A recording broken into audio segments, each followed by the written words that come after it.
हाय सर्वांना नमस्ते. कसे आहात तुम्ही सर्वजण? प्लीज माझ्या चॅनलला सबस्क्राईब करा. आज सकाळ सकाळ वातावरण खूप छान होतं आणि नेमकं मी बाहेर गेले तर पाहिलं तर गॅलरीमधून की गाया चालल्या होत्या. मग त्यांचा व्हिडिओ काढला मी. शक्यतो गावाकडेच बघायला भेटतात ना आपल्याला गाया. शहरामध्ये एवढ्या सहजासहजी भेटत नाहीत कुठं बघायला. म्हणलं आज डब्याला भोपळ्याची सुक्की भाजी करावी म्हणून भोपळा घेतला आणि तो मस्त चिरून वगैरे घेतला. टॅमॅटो, लसूण, अद्रक, जिरी कापून वगैरे घेतलं ते सर्व आणि फोडणीसाठी मोहरी, टॅमॅटो फोडणीला टाकला, कढीपत्ता वगैरे आणि म्हटले की भोपळ्याची बटाट्यासारखी भाजी छान होते डब्याला. रोज रोज डब्याला काय द्यायचा हाच प्रश्न पडतो.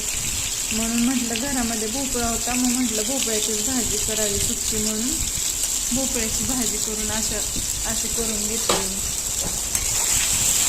तरी आत्ता शाळा चालू नाही आहे त्याच्यामुळे एवढं काय वाटत नाही टिफिनचं.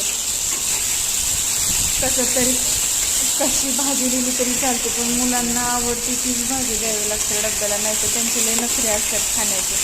ही भाजी नको, ती भाजी नको, ही भाजी आवडत नाही, असं चालू असतं प्रत्येक वेळेस. म्हणून आता निवांत 4-5 दिवस 15-16 तारखेनंतर शाळा चालू होतील आता. मग काहीतरी वेगवेगळं करावं लागतं डब्याला. असं बघा ना, आज पाऊस नाही ते मस्त वाटतंय ना. छान असं वातावरण झालंय बाहेर. म्हटलं काहीतरी करावं म्हणून म्हटलं. काल पण व्हिडिओ नव्हता अपलोड टाकला, म्हणून म्हटलं आज व्हिडिओ करावा म्हणून आज व्हिडिओ करायला घेतला. मस्त अशी भोपळ्याची भाजी. कोणाचं काय आणि कोणाचं काय, काहीतरी भोपळा बटाट्यासारखा लागतो सुक्का आणि मस्त होती त्याची भाजी वगैरे.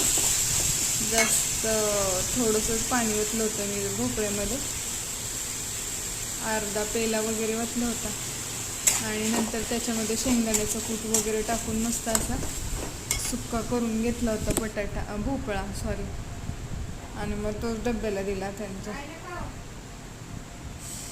चपाती आणि भोपळा. खात नाही भोपळा शक्यतो, काहीतरी वेगळंच असतं. छान असं झालं पण